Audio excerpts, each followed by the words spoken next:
Hello friends, మీరు కనుక subscribe చేసుకోకుండా ఈ వీడియో చూస్తుంటే ప్లీజ్ సబ్స్క్రైబ్ చేసుకోండి. అలాగే ఈ వీడియో చివరి వరకు చూసి ఈ వీడియో కనుక మీకు నచ్చితే లైక్ చేయండి. జయంతి వంటలో లీనమైపోయినది. దేవునిపై పాటలను సన్నగా రాగాలు తీస్తూ వంట పనులను ఉత్సాహంతో చేస్తుంది. భర్తకు క్యారేజీ పట్టుకెళ్ళడానికి ఆఫీస్ కుర్రాడు ఈరోజు తొందరగా వస్తాడు. ఆ లోపు వంట అయిపోవాలి. ఆ తర్వాత స్వీట్లు చేసి ఊరి చివరగా ఉన్న అనాథ పిల్లల శరణాలయంలో పిల్లలకు పంచిపెట్టాలి. అందుకే హడావిడి పడుతోంది. జయంతికి పెళ్ళై 6 సంవత్సరాలవుతున్నా పిల్లలు పుట్టలేదు. డాక్టర్లకు చూపించుకుంటే దంపతులిద్దరికీ ఎటువంటి సమస్యలు లేవని తెలిపారు. దేవుడికి పూజలు, అనాథ పిల్లలకు సహాయం చేస్తే పిల్లలు త్వరలో పుడతారని ఒక స్వామీజీ చెప్పటంతో ప్రతి సంవత్సరం తమ పెళ్లి రోజున ఊరి చివర ఉన్న అనాథ పిల్లల శరణాలయంలో స్వీట్లు పంచిపెడుతుంది. కొంత డబ్బును విరాళంగా ఇస్తుంది.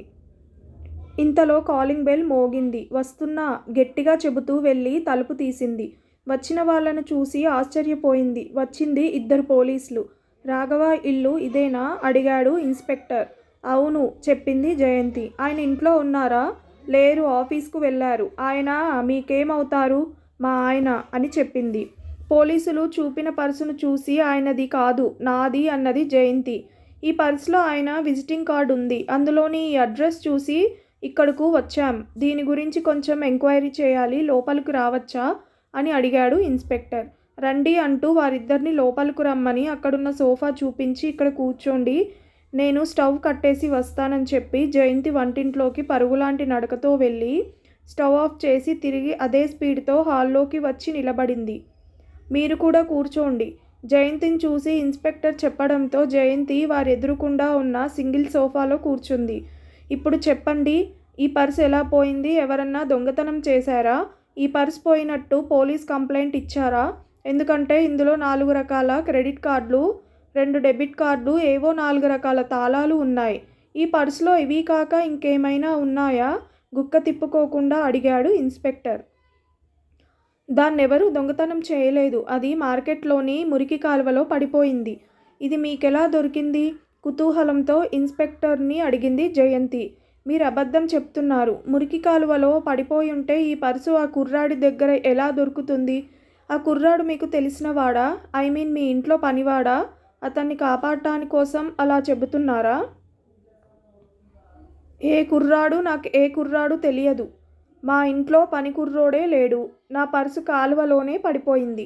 దాన్నెవరూ దొంగతనం చేయలేదు. రాత్రి నైట్ పెట్రోల్ మీద సిటీలో తిరుగుతుంటే బస్టాండ్ దగ్గర దొంగ చూపులతో ఒక 10 ఏళ్ల కుర్రాడు కనబడ్డాడు. అనుమానంతో వాణ్ణి దగ్గరకు పిలిచి ప్రశ్నలు అడుగుతుంటే అప్పుడప్పుడు వాడు లాగు జేబు తొడుముకుంటున్నాడు. వాడి జేబు చెక్ చేస్తే ఈ పర్సు దొరికింది. 4 తగిలించి స్టేషన్కి తీసుకెళ్ళి సెల్లో పడేసి ఇంకో 4 తలిగించాము. పర్స్ ఎక్కడ దొంగతనం చేశావని ఎంత అడిగినా నోరెత్తటం లేదు. పర్స్ తీసి చూస్తే అందులో ఈ అడ్రస్ ఉన్నది. మిమ్మల్ని అడిగితే తెలుస్తుందని ఇక్కడికి వచ్చాం. మీరేమో అది కాలువలో పడిపోయిందని చెబుతున్నారు. నిజమండి, అది కాలువలోనే పడిపోయింది. చూడండమ్మా, 10 ఏళ్ల కుర్రాడు ఈ వయసులోనే దొంగతనం చేస్తున్నాడంటే పెద్దవాడైన తర్వాత పెద్ద పెద్ద నేరాలు చేస్తాడు. పిల్లలను ఈ వయసులోనే బాగు చేయాలి. వాణ్ణి బాలనేరస్తుల సంరక్షణ కేంద్రానికి పంపి బాగు చేయాలి. సమాజంలో బాధ్యత గల వ్యక్తులుగా మనం వ్యవహరించాలి. మీరు పోలీస్ స్టేషన్కు వచ్చి ఒక కంప్లైంట్ రాసిస్తే వాణ్ణి కోర్టులో హాజరుపరిచి బాలనేరస్తుల సంరక్షణ కేంద్రానికి పంపుతాను చెప్పాడు ఇన్స్పెక్టర్. ఇదేమి న్యాయం ఇన్స్పెక్టర్? కాలువలో పడిపోయిన పర్సును ఆ కుర్రాడు దొంగతనం చేసినట్లు కంప్లైంట్ రాసిస్తే నేరమే చేయని ఒక కుర్రాన్ని దొంగ అని ముద్ర వేసినట్లు కాదా? ఇదా సమాజంలో బాధ్యత గల వ్యక్తులు చేసే పని? మీ ఆలోచన సరైనది కాదు గట్టిగా చెప్పింది జయంతి. జయంతి మాటలకు కోపం తెచ్చుకున్న ఇన్స్పెక్టర్, మరైతే కాలువలో పడిపోయిన మీ పర్సు ఆ కుర్రాడి చేతికి ఎలా వచ్చింది? గట్టిగానే అడిగాడు. ఈ మాట మీరు ఆ కుర్రాడినే అడగాలి. ఎంత కొట్టినా చెప్పటం లేదే? అనవసరంగా ఒక కుర్రాన్ని వీళ్ళు కొడుతున్నారే. ఒకవేళ నేను వెతుకుతున్న ఆ కుర్రాడే ఈ కుర్రాడా? ఒకవేళ వాడే వీడైతే నాకు సహాయం చేయబోయిన నేను వెతుకుతున్న కుర్రాన్ని నేనే హింసలకు గురి చేయడం అన్యాయం కాదా? పోలీస్ స్టేషన్లో ఉన్న కుర్రాన్ని ఒకసారి చూసొద్దామని తన మనసులోనే అనుకుంటూ, ఓకే ఇన్స్పెక్టర్, నేను పోలీస్ స్టేషన్కి వస్తాను. కంప్లైంట్ ఇవ్వటానికి మాత్రం కాదు. కాలువలో పడిన నా పర్స్ అతని చేతికి ఎలా వచ్చిందో అడిగి తెలుసుకోవటానికి అని చెప్పింది జయంతి. సరే, మొదట మీరు వచ్చి అడగండి. మా దగ్గర నోరెత్తని వాడు మీ దగ్గరన్నా నోరెత్తుతాడేమో చూద్దాం. సరే, మీరు వెళ్ళండి. నేను ఇంకో అరగంటలో వస్తాను. ఓకే మేడం అని చెప్పి ఇన్స్పెక్టర్తో పాటు వచ్చిన కానిస్టేబుల్తో కలిసి వెళ్ళిపోయాడు. భర్తకు క్యారేజీ రెడీ చేసేసి ఆఫీస్ కుర్రాడు వచ్చి క్యారేజీ తీసుకువెళ్ళిన తర్వాత మనం పోలీస్ స్టేషన్కు వెళ్ళాలి. అనాథ పిల్లల శరణాలయంలో స్వీట్లు పంచి పెట్టడానికి ఈరోజు ఇంట్లో స్వీట్లు చేసే టైం లేదు. బేకరీలో స్వీట్లు కొనుక్కెళ్ళి పంచి పెట్టాల్సిందే అని జయంతి అనుకున్న వెంటనే, అరే, నా పర్సు పోయిన రోజు కూడా ఇదేలాగే జరిగిందే. ఆ రోజు కూడా అనాథ పిల్లల శరణాలయంలో స్వీట్లు పంచి పెట్టడానికని బేకరీలో కేకులు కొంటుంటే ఆ కుర్రాడు కనపడ్డాడు. ఆ కుర్రాడేనా పోలీసులు చెబుతున్న ఈ కుర్రాడు? ఏమో, పోలీస్ స్టేషన్కి వెళ్ళి చూస్తే గానీ తెలియదు అనుకుంటూ అన్ని పనులు పూర్తి చేసుకొని కారు తీసుకొని పోలీస్ స్టేషన్కి బయలుదేరింది జయంతి. కారులో వెడుతున్న జయంతికి పర్స్ పోయిన రోజు, ఆ తర్వాత జరిగిన సంఘటనలు గుర్తుకు వచ్చాయి. కార్ పార్కింగ్లో కార్ ఆపి అనాథ పిల్లల శరణాలయంలో పంచిపెట్టడానికి కేకులు కొనాలని బేకరీకి వెళ్ళింది. కేకులు ఆర్డర్ చేసింది. అలా కూర్చోండి మేడం, కేకులు ప్యాక్ చేసి ఇస్తాను అని షాప్ అతను చెప్పడంతో అక్కడున్న కుర్చీలో కూర్చుంది జయంతి. అప్పుడే ఆ కుర్రాన్ని చూసింది. మాసిపోయిన ముఖం, పైన చొక్కా లేదు, చినిగిపోయిన నిక్కరు, నూనె రాయని చింపిరి జుట్టు, చెప్పలేనంత మురికిగా ఉన్న కాళ్లతో దీనంగా తన వైపే చూస్తున్నాడు. అతని చూపుల్లో ఆకలి కొట్టొచ్చినట్లు కనబడుతుంది. జయంతికి జాలేసింది. స్వీటు కొట్టు యజమానికి చెప్పి ఒక కేకును పేపర్లో పెట్టి ఆ కుర్రాడికి ఇమ్మంది. ₹1 లేక రూపాయో ఇస్తుందేమో అనుకున్న ఆ కుర్రాడు, అంత ఖరీదైన కేకు నాకు వద్దండి అన్నాడు. వాడు వద్దని చెబుతున్నా వాడి చేతులు మాత్రం ఆ కేకును తీసుకోటానికి ఆరాటపడుతుండడం గమనించింది జయంతి. పర్వాలేదు తీసుకో అన్నది జయంతి. నోటి నుండి ఆ మాట రాగానే ఆ కేకును తీసుకొని పారిపోయాడు ఆ కుర్రోడు. నవ్వుకుంది జయంతి. షాప్ యజమాని కేకులు మొత్తం ప్యాక్ చేసి ఇవిగోనండమ్మా అనడంతో వాటిని తీసుకొని షాప్ అతనికి డబ్బులిచ్చి కేకు ప్యాకెట్లను తాను తెచ్చిన సంచిలో ఉంచుకొని ఎదురుకుండా ఉన్న కూరగాయల మార్కెట్లోకి వెళ్ళింది జయంతి. అక్కడే అది జరిగింది. కూరగాయలు కొనుక్కొని డబ్బులు లెక్కపెట్టి ఇచ్చి కింద పెట్టున్న సంచిని వంగి తీసుకుందామనుకునేటప్పుడు ఆమె చేతిలో ఉన్న మనీ పర్స్ చేతిలో నుండి జారి పక్కనే ఉన్న మురికి కాలువలో పడిపోయింది.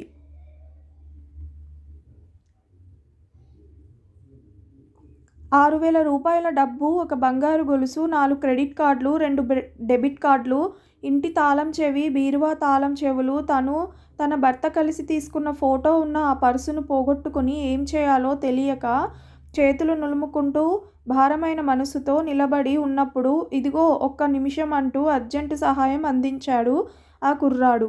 ఆ కుర్రాడే వాడే పెదవులపై చిన్న కేకు ముక్క అతుక్కున్నవాడు. కనురెప్పలు మూసి తెరిచే లోపల కాలువలోకి దూకాడు. మరుక్షణం మురికి నీటిలో పడి తడిసిపోయిన ఆమె మనీ పర్సును గుండెలకు హత్తుకొని కాలువలో నుండి బయటకు వచ్చాడు.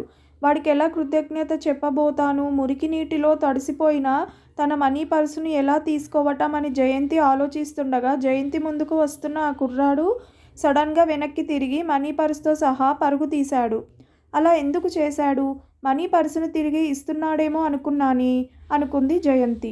కొద్ది నిమిషాల తర్వాత తేరుకున్న జయంతి గుంపులో కలిసి కనిపించకుండా పోయిన కుర్రాడు ఇక కనిపించడని తీర్మానించుకొని ఒక దొంగ వెధవ మీద జాలిపడి అనవసరంగా ఒక కేకు కొనిచ్చాని తనని తాను నిందించుకుంటూ ఏమీ చేయలేక పార్కింగ్లో ఉంచిన తన కారు దగ్గరకు వెళ్ళింది. ఆమె కొంచెం కూడా ఎదురు చూడలేదు ఆ కుర్రాడు తన కారు దగ్గర ఉంటాడని. ఆ కారు ఆమెదేనని ఆ కుర్రాడికి తెలిసే ఛాన్సే లేదు. కారు వెనక దాక్కొని భయంగా చూస్తున్నాడు. జయంతి వాడికి తెలియకుండా మెల్లిగా వెళ్ళి వాడి వెనుక నిలబడింది. ఎవరో తన వెనుక నిలబడ్డారని గ్రహించిన ఆ కుర్రాడు వెనక్కి తిరిగాడు. జయంతి వాడి చెయ్యి పుచ్చుకుంది. అమ్మగారు, నన్ను కొట్టకండి, పోలీసులకు పట్టివ్వకండి. మీ పర్సు మీకిద్దామనే కాలువలో నుండి పైకొచ్చిన నేను మీ దగ్గరగా వచ్చాను. అక్కడే కనబడ్డాడు కాశీ అన్నయ్య మనిషి. అయితే వాడు నన్ను చూడలేదు, చూసేస్తాడేమో నన్ను భయంతో అక్కడి నుండి పారిపోయాను. మీరు ఎక్కడున్నారోనని వెతుకుతూ ఇక్కడ నిలబడ్డాను అని చెప్పాడు. అప్పుడే వాడి మొహాన్ని బాగా చూసింది. ఆ మొహాన్ని ఇంతకు ముందు ఎక్కడో చూసినట్లు జయంతికి అనిపించింది. ఎక్కడ చూసుంటానబ్బా అనుకుంటూ అదే ఆలోచనలో జయంతి ఉన్నప్పుడు ఆ కుర్రాడు జయంతి చేతిని విదిలించుకొని గబుక్కున వెనక్కి తిరిగి మళ్ళీ పారిపోయాడు. జయంతి చూస్తూ ఉండగానే ఒక సెకండ్లో పక్క సందులోకి పరిగెత్తాడు. జయంతికి కోపం రాలేదు. మారుగా ఆ కుర్రాడి మొహమే ఆమె మదిలో మెదులుతోంది. బాగా దగ్గరి వాడిలో కావలసిన వాడిలా అనిపించింది. ఎలాగైనా ఇంకోసారి వాణ్ణి చూడాలనిపించింది. కానీ వాడు పారిపోయాడు, ఇక వాణ్ణి పట్టుకోలేను అనుకుంటూ కారు తీసుకొని ఇంటికి వెళ్ళిపోయింది. ఇంటికి వచ్చిన భర్తతో పొద్దున జరిగిన విషయం చెప్పి వాడి మొహం బాగా తెలిసిన మొహంలా ఉన్నది, కానీ ఎంత ఆలోచించినా వాణ్ణి ఎక్కడ చూసుంటానో గుర్తుకు రావటం లేదు అన్నది. బాగా తెలిసిన మొహంలా ఉన్నది, గుర్తుకు రావటం లేదు. ఇవన్నీ నీ భ్రమ. ఒక వీధి కుర్రాన్ని ఎక్కడ చూసుంటావు? మార్కెట్లోనో రోడ్ల మీదో చూసుంటావు. వాళ్ళు గుర్తుపట్టుకునేంత మొహంతో ఉంటారా? నీ పిచ్చి. కానీ అనవసరంగా ఆ కుర్రాడి గురించి ఆలోచించడం మానేయ్. ఎందుకంటే ఇక వాణ్ణి పట్టుకోలేవు.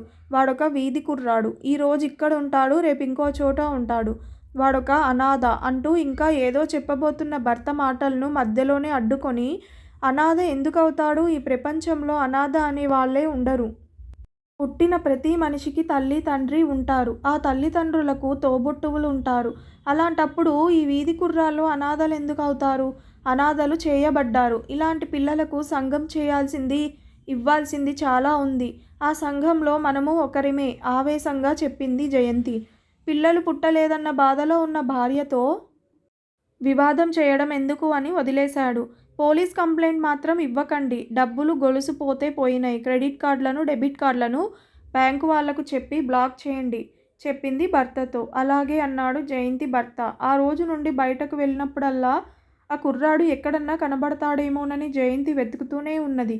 కానీ ఆ కుర్రాడు జయంతికి కనబడలేదు. ఈరోజు పోలీసులు వచ్చి ఒక కుర్రాడు గురించి చెబుతున్నారు. మన పర్సు వాడి దగ్గర ఉందంటే ఒకవేళ ఆ కుర్రాడే ఏమో అని పోలీస్ స్టేషన్లోకి కారు వెళ్ళి ఆగింది. డోర్ తెరుచుకొని గబగబా లోనికి వెళ్ళింది. జయంతిని చూసిన ఇన్స్పెక్టర్, రండి, ఆ సెల్లులో ఉన్నాడు కుర్రాడు, చూసి రండి అని జయంతికి చెబుతూ 407 ఈమెకు సెల్లులో ఉన్న కుర్రాన్ని చూపించని చెప్పాడు. జయంతి వెతుకుతున్న కళ్ళకు ఫలితం దక్కింది. వాడే ఆ కుర్రాడే. ముఖమంతా దెబ్బలతో కందిపోయింది. పెదవుల పక్కన నెత్తురు కారుతోంది. గోడ చివర కూర్చుని తన కాలు గాయాన్ని తడుముకుంటున్నాడు. వాణ్ణి చూసిన వెంటనే ఆమె మనసు కలుక్కుమంది. ఎవరో సెల్ దగ్గరకొచ్చి నిలబడడం గమనించిన ఆ కుర్రాడు తలెత్తి చూశాడు. జయంతిని చూసి షాక్ తిన్నాడు. గోడకు చేతులు ఆనించి లేచి నిలబడ్డాడు. మెల్లగా నడుచుకుంటూ జయంతి దగ్గరకు వచ్చి అమ్మగారు అంటూ ఏదో చెప్పబోయాడు.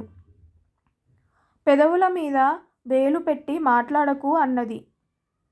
వాడు సెల్ కడ్డీలు పట్టుకొని నిలబడ్డాడు. జయంతి వెనక్కు తిరిగి ఇన్స్పెక్టర్ దగ్గరకు వెళ్ళింది. ఎందుకు ఆ కుర్రాన్ని అంతగా కొట్టారు? చిన్నపిల్లాడనే కనికరం కూడా లేకుండా నెత్తురు వచ్చేటట్లు కొట్టారు. మేడం, అవి మేం కొట్టిన దెబ్బలు కావు. అవి అంతకు ముందే ఉన్నాయి. మేం మెల్లగానే 4 తగిలించాం. కావాలంటే వాణ్ణే అడగండి. సరే, ఆ కుర్రాన్ని వదిలిపెట్టండి. మీ పర్సు అతని దగ్గరికి ఎలా వచ్చిందో కనుక్కున్నారా? అవసరం లేదు. కాల్వలో పడిన నా పర్సు అతని దగ్గరికి ఎలా వచ్చింటుందో వాడిని చూసిన వెంటనే ఊహించుకున్నాను. వాడు దొంగ మాత్రం కాదు. అది నేను ఖచ్చితంగా చెప్పగలను. ఎలా తెలుసుకున్నారు? వాడి అవతారం చూస్తేనే చెప్పేస్తారు వాడొక దొంగని. మీరేంటి వాడేదో మీకు తెలిసిన కుర్రాళ్ళలో అంత ఖచ్చితంగా వాడు దొంగ కాదని చెప్తున్నారు? వాడిని నేను ఇదివరకు చాలాసార్లు మార్కెట్లో చూశాను. చిన్న చిన్న కూలి పనులు చేసేవాడు. ఒకసారి నా సంచి మోసుకు వచ్చి నా దగ్గర డబ్బులు కూడా తీసుకున్నాడు. అబద్ధం ఆడింది జయంతి. అదేంటి మేడం, వాణ్ణి ఎందుకు అంతలా వెనుకేసుకొస్తున్నారు? వెటకారంగా అడిగాడు. అది మీకు అనవసరం. నా పర్సు పోయిందని నేను మీకు కంప్లైంట్ ఇవ్వలేదు. పోనీ వీడిని ఇంకేదైనా కేసు గురించి పట్టుకున్నారా? లేదు కదా, నా పర్సు గురించి పట్టుకున్నారు. నేనేమీ కంప్లైంట్ ఇవ్వలేదు. వాణ్ణి విడిచిపెట్టండి లేకపోతే అంటూ ఇంకేదో మాట్లాడబోయింది. ఈలోపు 407 వాణ్ణి విడిచిపెట్టు అని కానిస్టేబుల్కి చెప్పాడు. సెల్లు బయటికి వచ్చిన ఆ కుర్రాన్ని చేతులు పుచ్చుకొని మెల్లగా నడిపించుకుంటూ పోలీస్ స్టేషన్ బయటకు వచ్చి కారు దగ్గరికి వెళ్ళి లోపల కూర్చో అని వాణ్ణి కారు ఎక్కించుకొని అక్కడి నుండి బయలుదేరింది జయంతి. కారులో తల వంచుకునే కూర్చున్న ఆ కుర్రాన్ని చూసి, ఇప్పుడు చెప్పు, ఆ రోజు 2 సార్లు నా మనీ పర్స్ నాకు ఇవ్వటానికి నా దగ్గరకు వచ్చినట్లు నటించి గబుక్కున పారిపోయావు. మురికి కాలువలో పడిపోయిన మనీ పర్సును క్షణం కూడా ఆలోచించకుండా కాలువలోకి దూకి తీసుకొని పైకొచ్చినప్పుడు ఎంత మంచి కుర్రాడు అనుకున్నాను. కానీ పారిపోయినప్పుడు తెలిసింది నువ్వొక దొంగవని. ఇలాంటి వాడికా నేను కేకు కొనిచ్చింది? అవమానంతో కుంగిపోయాను.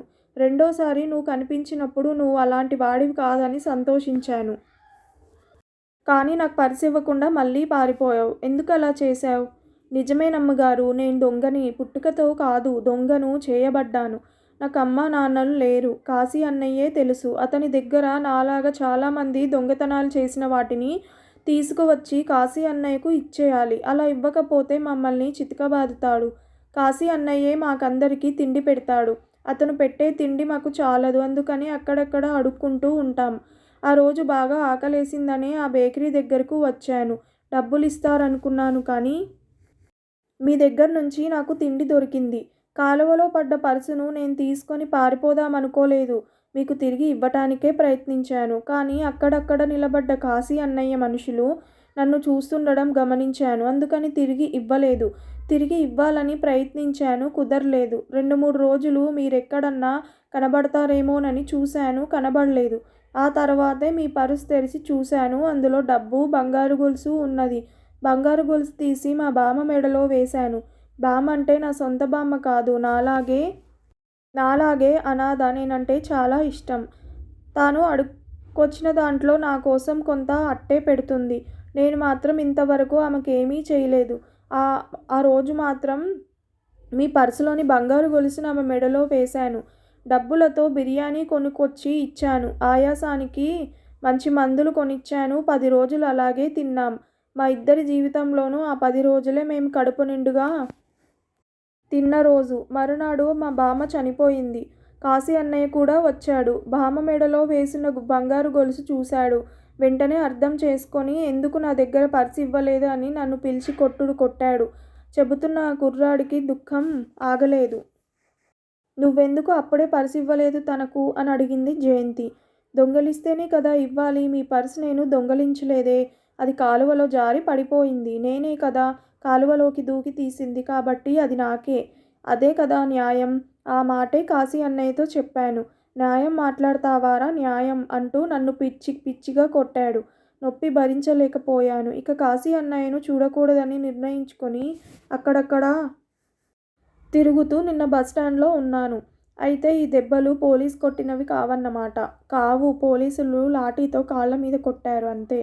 సరే, నిన్నిప్పుడు మా ఇంటికి తీసుకువెళ్తాను. చదువు నేర్పిస్తాను. సక్రమంగా ఉంటావా అని జయంతి అడిగినప్పుడు షాక్ తిన్న ఆ కుర్రాడు, అమ్మగారు, నాకు చాలా ఆకలిగా ఉన్నది. ముందు నాకు మీరు ఆ రోజు కొనిచ్చారే ఆ కేక్ కొనివ్వండి. ఆ తర్వాత మీరెక్కడికి రమ్మంటే అక్కడికి వస్తాను అని అన్నాడు. జయంతి కారును బేకరీ దగ్గరకు పోనిచ్చింది. బేకరీలో వాడడిగిన కేకు కొనిచ్చి వాడు తింటుంటే ఆనందపడింది. కానీ ఆ ఆనందం ఎక్కువసేపు అనుభవించలేకపోయింది.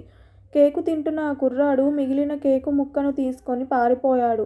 ఇప్పుడెందుకు పారిపోయాడో జయంతికి అర్థం కాలేదు. ఈసారి ఆ కుర్రాడు పారిపోవడానికి బలమైన కారణం ఉంది. ఆ కుర్రాడి తల్లి అనారోగ్యంతో చనిపోయే రోజున తాను దాచుకున్న సంచిలో నుండి ఒక ఫోటో తీసి వాడికి చూపించి, ఈ ఫోటోలో నాతో పాటు ఉన్న ఈయనే నీ తండ్రి. నా అనారోగ్యానికి నిజమైన కారణం తెలుసుకోకుండా నన్ను, పసిబిడ్డగా ఉన్న నిన్ను వదిలేసి ఆయన వెళ్ళిపోయారు. 4 ఏళ్లు నిన్ను కష్టపడి పెంచాను. నా ఆరోగ్యం బాగా క్షీణించిపోయింది. నేను బ్రతకనని డాక్టర్లు చెప్పేశారు. నేను పోయిన తర్వాత నువ్వెలా బ్రతుకుతావో అనే బెంగ నన్ను ఎక్కువగా బాధ పెడుతోంది. ఆ దేవుడే నిన్ను కాపాడుతాడు. ఏదొక విధంగా నీ తండ్రిని నీకు చూపిస్తాడు అప్పుడు అంటూ ఏదో చెప్పబోయిన ఆ కుర్రాడి తల్లి చెప్పకుండానే చనిపోయింది. ఆ రోజు జయంతి పర్సులో కాలువలో దొరికినప్పుడు తిరిగి పర్స్ ఇచ్చేయాలని ఎంత ప్రయత్నించినా ఇవ్వలేకపోయాడు. కొన్ని రోజులు ఆమె కోసం వెతికిన ఆ కుర్రాడు ఆమె కనబడకపోయేసరికి ఆ పర్సు తెరిచి చూశాడు. అందులో డబ్బు, బంగారు గొలుసు, తాళం చెవులు, క్రెడిట్ కార్డులు, డెబిట్ కార్డులతో పాటు జయంతి తన తండ్రి కలుసున్న ఫోటో ఉండడం చూశాడు. ఉలిక్కిపడ్డాడు. కోపం, ఆగ్రహం నిండిన మనసుతో తన తండ్రిని నిలదీయాలనుకున్నాడు. కానీ జయంతిని చూసిన తర్వాత ఆ ఉద్దేశం మార్చుకున్నాడు. మీ ఆయనే నా తండ్రి. అతనొక మోసగాడు అని చెబితే ఆమె తట్టుకుంటుందా? ఎంతో మంచి మనసున్న ఆమె బాధలకు గురిచేయడం తను చేసిన నేరాలలోనే పెద్ద నేరం అవుతుంది. నేను అనాథగానే బ్రతుకుతానని నిర్ణయించుకున్నాడు. చిన్నవాడైన పెద్దరికంతో ఆలోచించాడు. అందుకే ఆమె నుండి పారిపోయాడు. ఈ కథ కనుక మీకు నచ్చితే ప్లీజ్ సబ్స్క్రైబ్ చేయండి, అలాగే లైక్ చేయడం మర్చిపోకండి. Thank you so much.